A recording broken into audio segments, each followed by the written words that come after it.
In today's video, we are going to revise the first chapter on civics, the Union Parliament.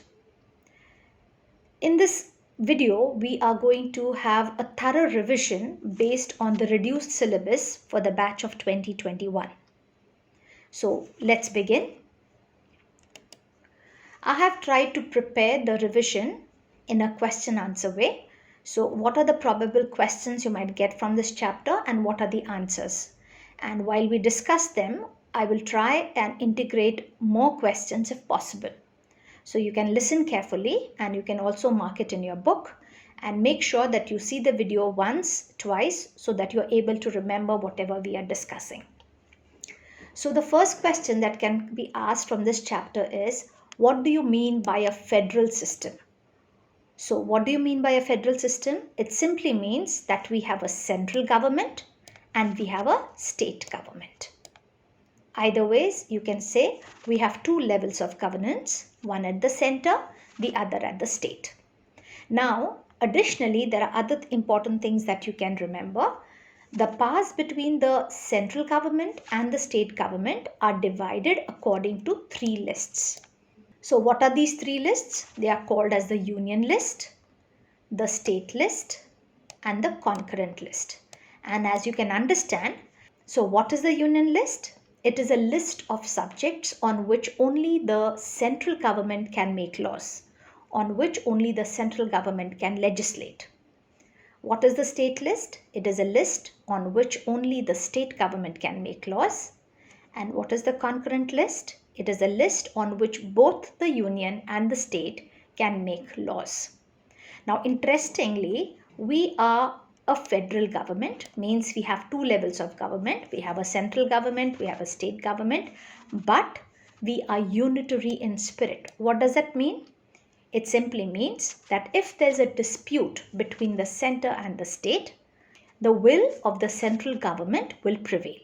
So in case there is a matter of, suppose, education, it's a concurrent subject. So if the union government has made a law on education, the state government has also made a law on education, and in case there's a dispute, they contradict one another.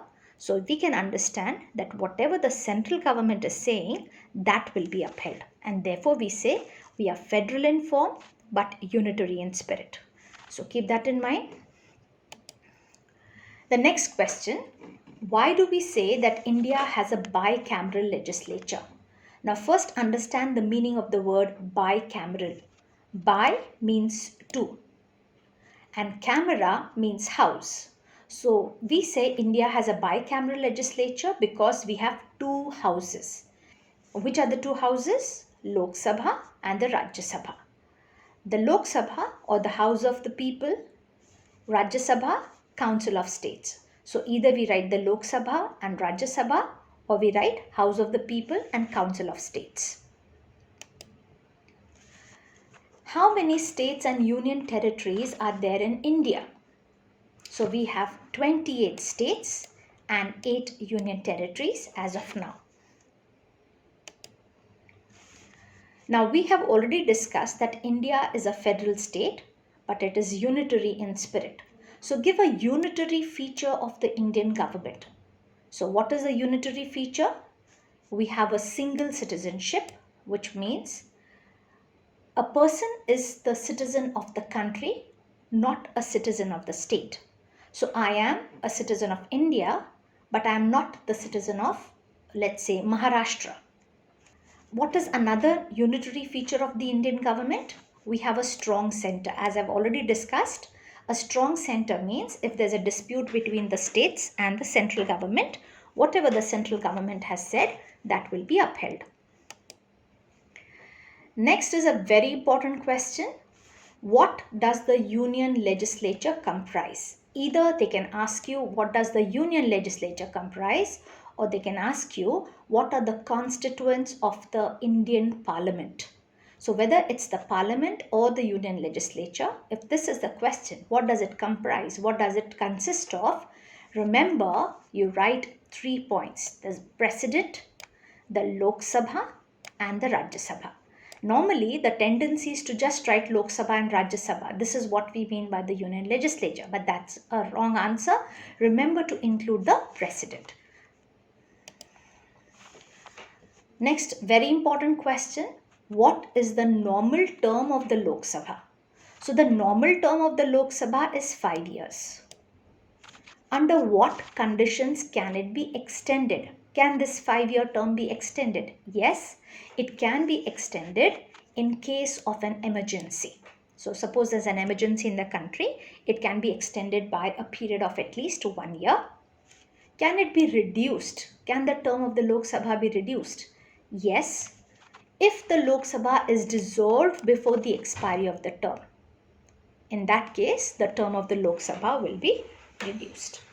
To add to this, how can the Lok Sabha be dissolved before the expiry of the term? It can be dissolved by the President on the advice of the Prime Minister.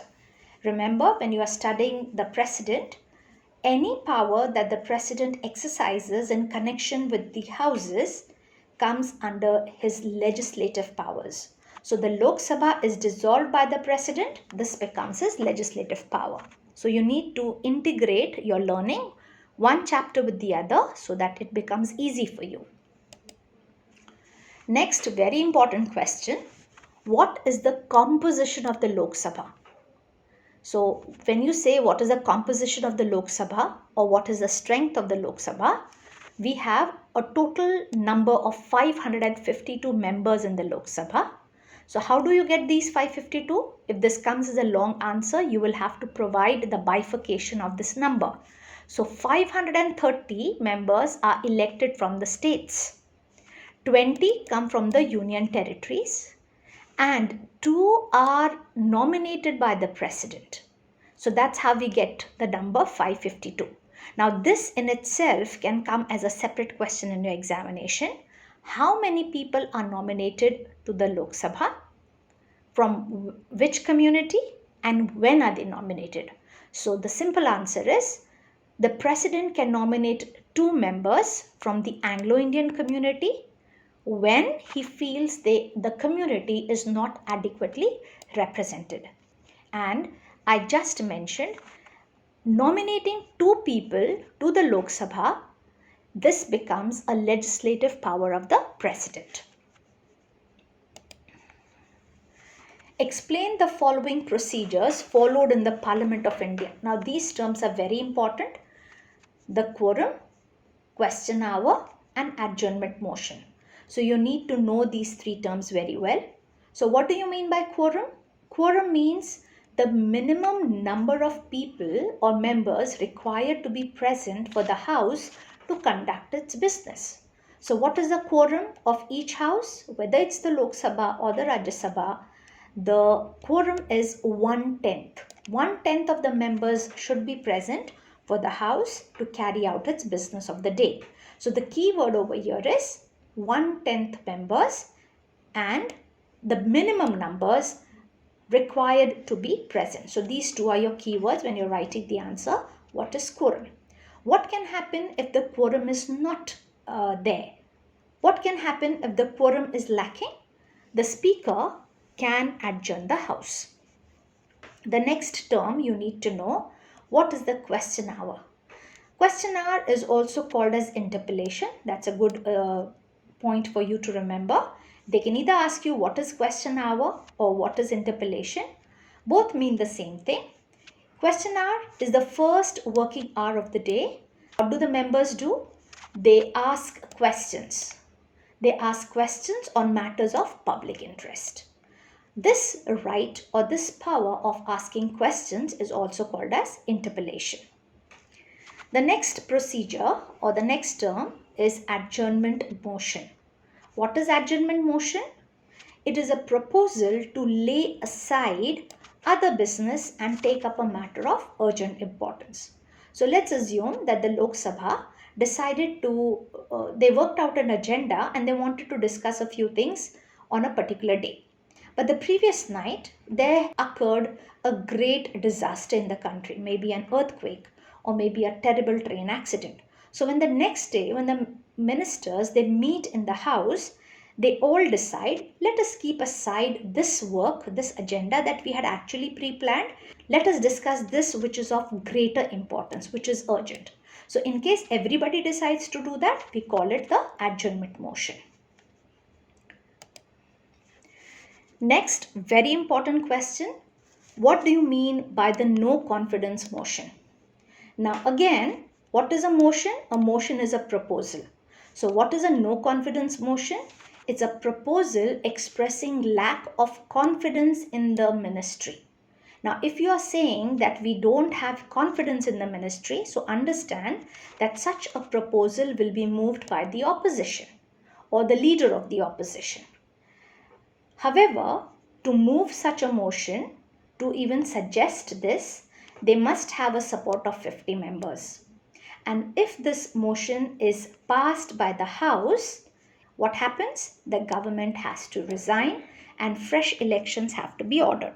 However, if you integrate this with your understanding of the powers of the president, remember, in case a no confidence motion is passed, the president can exercise his discretion and can ask another party to prove its majority.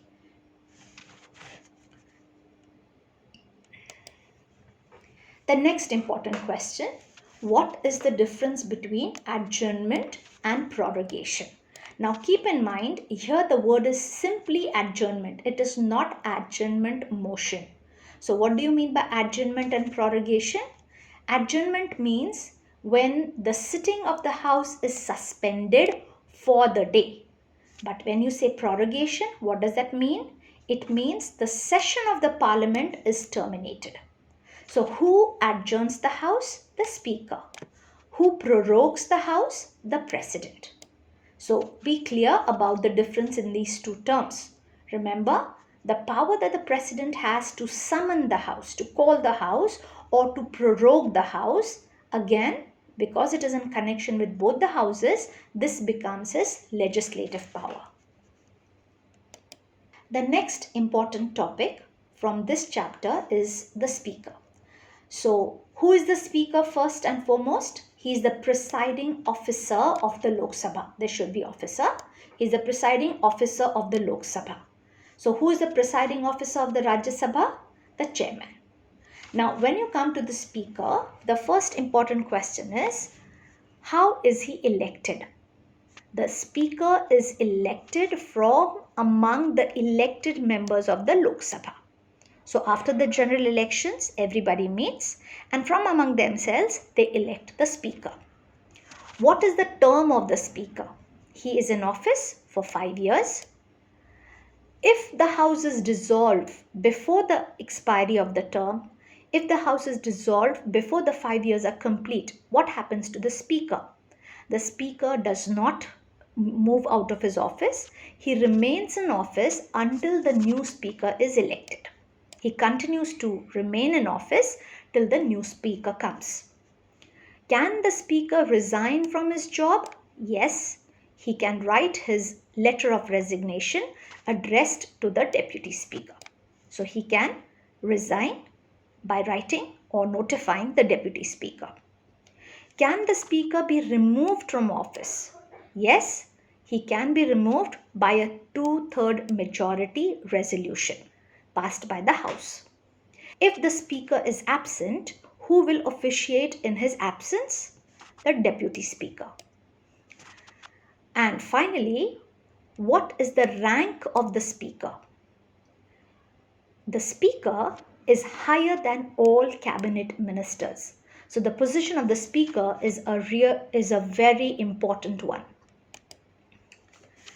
Now coming to the powers of the Rajya Sabha and the Lok Sabha, mention two matters where the Lok Sabha is on an equal footing with the Lok Sabha. So you have studied, in some cases the Rajya Sabha has some powers, in some cases the Lok Sabha has certain powers. We know by and large the Lok Sabha has more powers, but there are certain matters where both the houses have equal powers. Give examples of such instances. So where does the Lok Sabha and the Rajya Sabha enjoy equal powers? So the answer is when it is the impeachment of the president, or the amendment of the constitution, or the removal of the judges of the Supreme Court and the High Court. In that case, both Rajya Sabha and Lok Sabha, they have equal powers. Now, coming to a very important question. What are the exclusive powers of the Rajya Sabha? You should know the answers of both these questions. They are very important. What are the exclusive powers of the Rajya Sabha? So remember these three important points. First, the Rajya Sabha can allow the Parliament to make laws on matters in the state list. We discussed this at the very beginning. State list is a list of subjects on which only the state government can make laws. But the Rajya Sabha can allow the Parliament to make laws on matters in the state subject. There are certain conditions for it, but you can write this much. This should be enough for your answer. Second, it can declare the creation of new All India services. The third exclusive power of the Rajya Sabha is the Rajya Sabha is a permanent house. It cannot be dissolved. And because of this, when there is a national emergency, the Rajya Sabha becomes very powerful. The Rajya Sabha becomes extraordinarily important. Or you can write, the Rajya Sabha becomes the sole de facto or the de jure parliament. This simply means it assumes the right to rule the country. Or it simply means that it becomes very important. What role does the Rajya Sabha play in case of a national emergency? We just discussed. In case of a national emergency, the Rajya Sabha becomes very powerful. It becomes the sole de facto and the de jure parliament. What is an emergency? A national emergency, at that, it means when the country is facing some grave danger because of foreign aggression or maybe a civil war situation. Next important question. How does the Parliament control the executive? Now, if you understand the question, it's easy for you to remember the answer. When you say, how does the Parliament control the executive? Remember, executive refers to the ministers. So, this question could also be asked in this way. How does the Parliament ensure ministerial responsibility? How does the Parliament ensure that the ministers do their work properly? Or how does the Parliament ensure that the ministers are answerable for whatever they do? So there are different ways in which the Parliament keeps a check on these ministers. How? Through the question hour that we have already discussed, or by the no confidence motion, the adjournment motion. There's something called as the cut motion and the censure motion. So if you just read a little bit about censure motion and cut motion, you'll understand. If this comes as a 4-mark question, you can write 1, 2, 3 and this as the fourth point. Ideally, try and explain these points a little bit in detail so that you get your full marks. Next question. Under what conditions can the seat of a member of the House of Parliament fall vacant? So if you are a member of the Lok Sabha or the Rajya Sabha, under what conditions will your seat fall vacant? So if a member writes a letter of resignation, that is when his seat falls vacant. If he is a member of the Lok Sabha, he will write his letter of resignation to the Speaker. If he belongs to the Rajya Sabha, he will address his letter of resignation to the chairman. Another instance, if he is absent from the House for a period of 60 days without permission, or if he is guilty of defection, under that law, he will be asked to vacate his seat in the Parliament. Next important question, what is a session? Name the 3 sessions of the Parliament. This question has come in the past as a 4-mark question. So what is a session? Session simply means when the two houses, when they meet to discuss, to debate or to transact their business. That is called a session. So how many sessions does the Parliament have? There are 3 sessions. We have the budget session, we have the monsoon session and the winter session. So in the past, this has come for 4 marks. What is the maximum gap allowed between 2 sessions of the Parliament? So we saw there are 3 sessions, budget, winter and monsoon. What is the maximum gap allowed between 2 sessions? It should be less than 6 months. And whenever the sessions are called, who calls them? The president calls them. So the president summons the sessions. Remember, we already discussed the president prorogues the sessions. So when he's calling the two houses to come to meet, to discuss or transact their business in the parliament, it is done by the president. And remember, anything that the president does in connection with the two houses becomes his legislative power.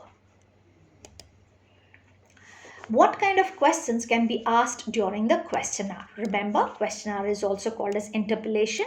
So there are three types of questions that are asked. There are starred questions, unstarred questions, and short notice questions. Starred questions are those questions for which the answers can be given orally. Unstarred questions are those, the answers to which have to be given in writing. And short notice questions, you need to inform 10 days prior that you will be raising this question in the parliament. Okay, what is a motion? Name two motions. So what is a motion? We have the adjournment motion, we have the no confidence motion. So a motion is a formal proposal made by a member of the parliament.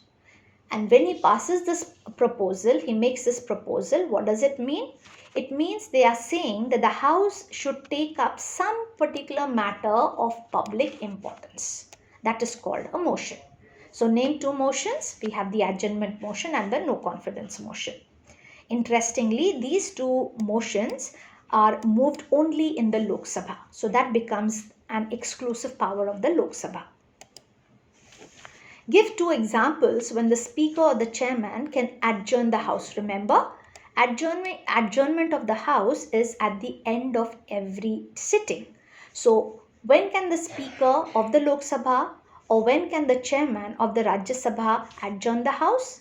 So these are certain conditions. When the day's business is over, or there has been a death of a member of the parliament, or the House is in grave disorder, it's unruly, or when there's a lack of quorum. These are the best points you can remember.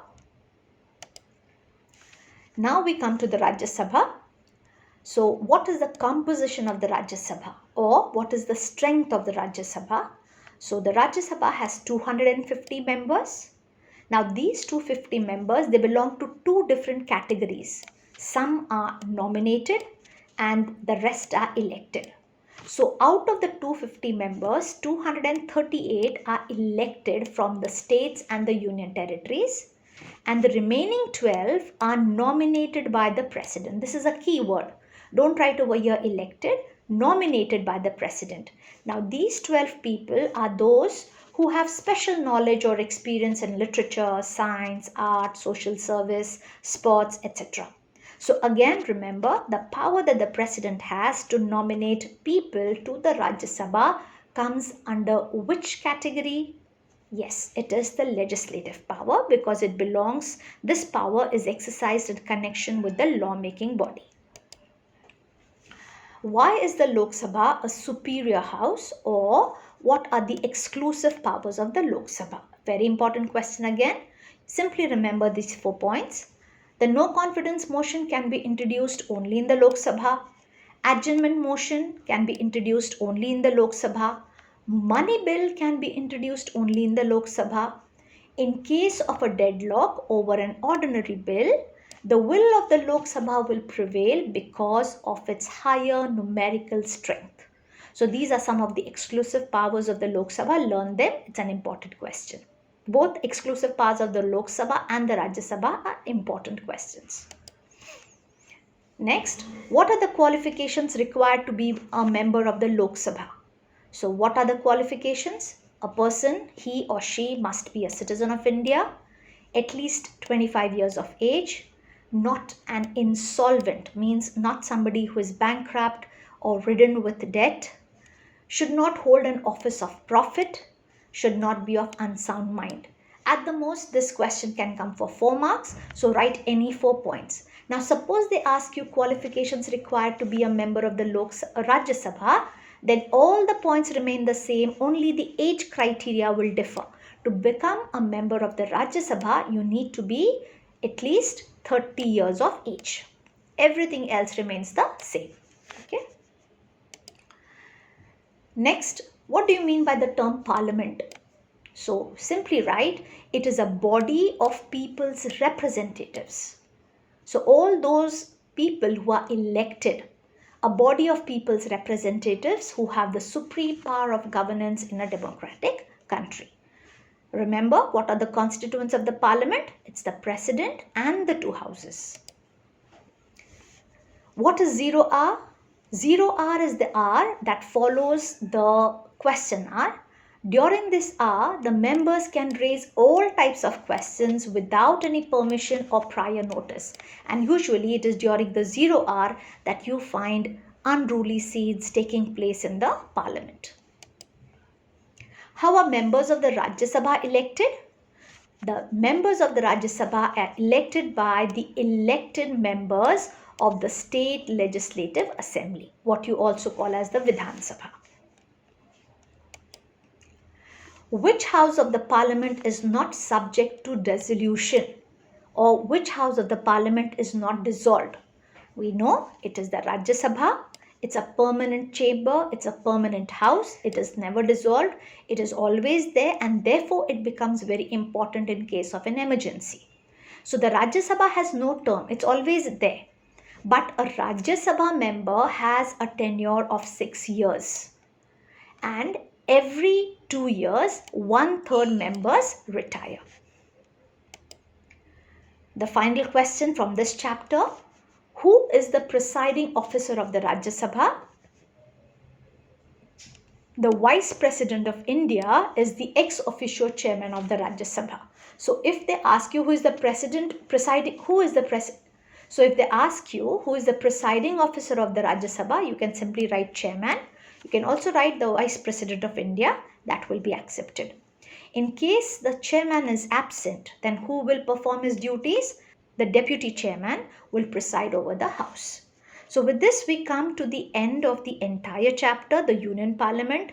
It is a lengthy chapter. It has a lot of information, and I'm sure that this video will help you remember whatever you have studied, and it should definitely help you in the examination. All the best, children. Do well, prepare well. All the best for your exams. Happy learning.